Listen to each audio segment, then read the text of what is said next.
Hey guys, it's Tuesday morning, and today I wanted to teach you a strategy for revising and editing. It's something that I do every single time I go to publish a piece and sharing it.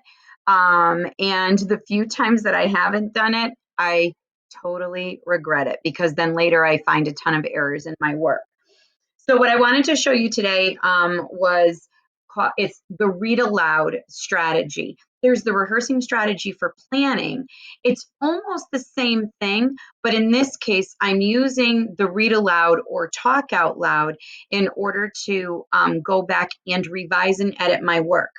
I tend to do those two things, revising, looking for ideas and content, and editing, finding grammar, punctuation, spelling, capitalization mistakes. I tend to do that kind of all at once.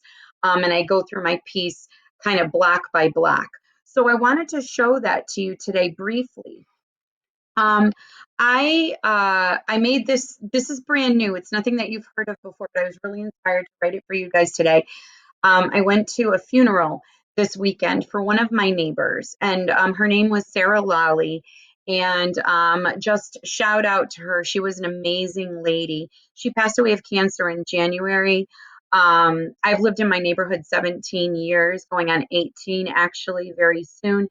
And she became kind of like one of those people that was like almost like my mother, kind of like one of those really cool aunts, like I could talk to her about anything. And she was older, she lived a good life, but she would say anything that was on her mind. And I wanted to do kind of a tribute to her, and this was on my brain, is like going to this funeral because it was kind of the most beautiful and touching thing I've been to in a really long time. And at the same time, it was odd because we had to be distant and socially distant at something that we normally wouldn't do that for.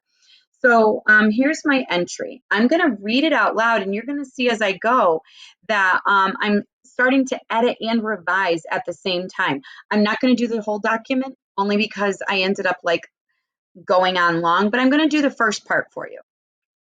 So I went to a funeral today. Thought it'd be weird with all of this distancing, and parts of it were, but it was probably the most beautiful that I have been to. Okay, I see a lot of problems. First of all, you guys could see this easily. I spelled went wrong. By the way, Google, if it's underlining in red or it's underlining in blue, you need to figure it out and fix it because Google does most of the time know best. So I went to a funeral today. I thought it would be weird with all this distancing, and parts of it were, but it was probably the most beautiful, what, like that was a weird sentence, the most beautiful funeral funeral service that I have been to. Oh my goodness, there's something that you guys are doing that I have been to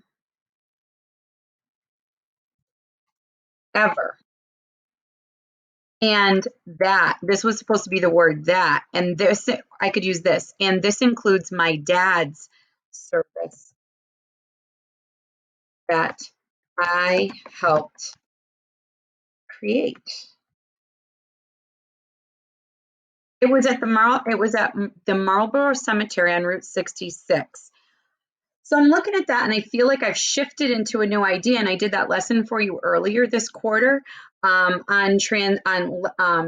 transitions, and you got one on paragraphing. I feel like this needs a paragraph because now I've shifted into a new idea. I'm going to hit enter and return. It was at the Marlborough Cemetery. I spelled that wrong, and I have since I was a kid, on Route 66. It was for my neighbor who passed away of cancer in January. I don't know why Google is saying this, but we're going to find from. Oh, I could take that. Okay, from cancer in January. Her family was waiting to bury her, and then COVID hit. I'm wondering if I should, first of all, it should be either COVID-19 or it should be the coronavirus. Maybe I'll go coronavirus only because that's what a lot of people are calling it. Virus. Um, coronavirus hit. There was no funeral in a building. Churches are not safe yet. That's a big issue now that's been splashed on the news. Oh, the federal I just did a run-on sentence, by the way, here, guys. Oops, did not know that. I need a period. That's where I had two sentences crashing together and there was no mark of punctuation. So that's a big issue now that's been splashed on the news. The federal Supreme Court, I feel like I need a transition because I transitioned ideas. In fact, decided, was it Friday? I can't remember. It was this weekend. This week, decided this weekend that states can indeed restrict religious ceremonies and masses for the good of the public health. So I should say, so another transition.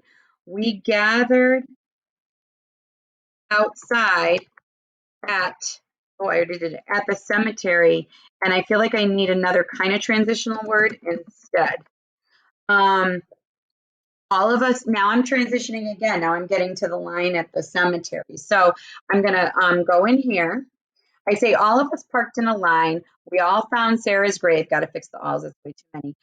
By following the crowd. So I'm going to go into a new paragraph here because this is a change in thought or idea.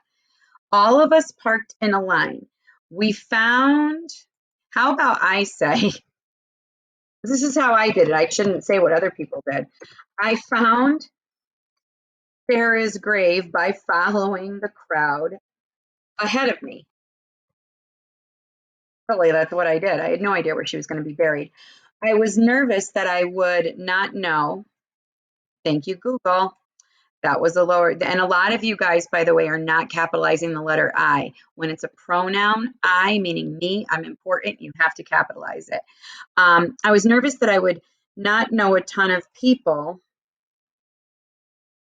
nor am I good in general,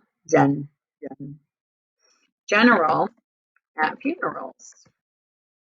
I am always nervous about saying and doing the right thing. Especially in the Catholic Church, guys. I was supposed to be raised Catholic. My dad never took me to church, and I think my grandma expected it. And I don't know what to do at religious ceremonies. I just follow everybody up, down, sit, kneel. We all put our masks on as we got closer to the crowd, but everyone was really respectful of distance. So we formed like a semicircle. I don't need the word like there. That sounds stupid. Valley Girl. We formed a semicircle around her gravesite, scattered among other families' stones. I will tell you why this is underlined. This is an apostrophe rule. Families own the other stones. A bunch of you aren't using apostrophes. You need to look that up. Maybe that will be my next lesson. So Google is right here, family stones. I found myself being very aware of where I stood since I could be standing on some poor person's I found myself being very aware of where I stood since I could be standing on some poor person's burial ground. What if I was standing on somebody's head? That thought really ran through my head. I'm one of those people who hates cemeteries. I want to be respectful, you know? This is literally their final resting place. Who am I to tread on somebody's head? Okay. So that was one thought that I had that all went with going to the cemetery. Now I'm transitioning to where she was buried. So I'm going to put in that paragraph like I taught you in the prior lesson. Sarah was in a beautiful bluish purplish urn on a table above, bluish purplish urn on a table above her hole in front of her family. What was I thinking there? Sarah was in a beautiful bluish purple urn on a table above a hole. Okay, I get it. On an urn, on a table, standing, table stand. Standing above a hole that was dug, already dug, like prepared. in front of her family's stone. A ring of purple, pink, and white flowers encircled her. I need a comma here. They were perfect. They matched the flowers in her summer garden. Here's a little thing about her.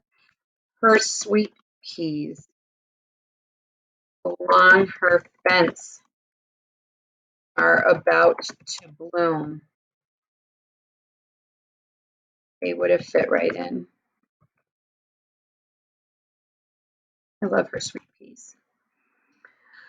Pastor spoke about Sarah and her tenacity. She was independent, stubborn, quick-witted, and loving. Yes, she was. She loved her family fiercely. Yes, she did. And she had no problem saying what was on her mind. I'm going to say too true. She said stuff that people should not be saying. Pastor finished with the reading of a psalm and a poem. I feel like I transitioned again. Bam, I'm talking about me crying. So there was a ceremony and I'm going into something else. We transitioned kind of in time in the story. And then I go on.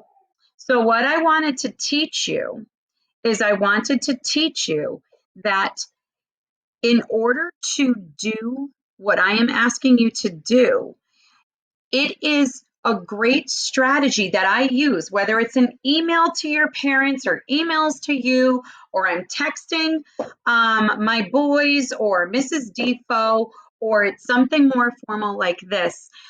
You need to go back and reread. And rereading out loud does a few things for you.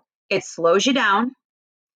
It helps you to hear where your mistakes are, and it helps you to process what are those lessons that Mrs. Allocca taught, like paragraphing or putting marks of punctuation with run-on sentences because I tend to run on, or capitalizing that letter I, or capitalizing names. All these things that I asked you to do. If you literally read out loud and slowed yourself down, all of that becomes easier to see.